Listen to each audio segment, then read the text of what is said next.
于天、李亚平的爱女于愿起要在圆山饭店补办婚宴，没想到却因李亚平公开谈到彭恰恰李到人不到的红包3600元而起风波。资深艺人刘福柱听闻后大表不满，认为彭恰恰可以装作不知道，但包3600是羞辱人，真的说不过去。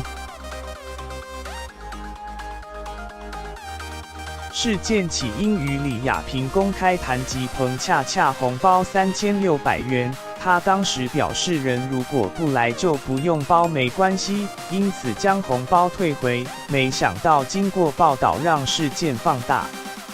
彭恰恰还在脸书贴文红包3600太少被退回，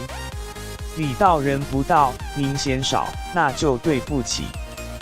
但事后又删除该贴文。李亚平之后则公开道歉，说自己是大嘴巴，因为彭恰恰是很亲近的好朋友，才想说可以开玩笑，没想到事情闹这么大，他仍希望对方能出席女儿婚宴。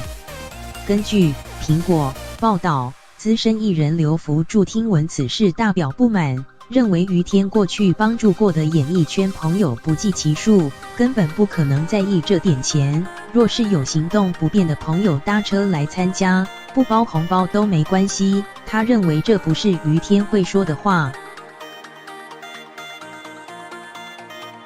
文中还提到，刘福柱讲到彭恰恰，他说其实来不来婚宴都没关系，但是包这样真的说不过去，并直言包这个数字就是羞辱人。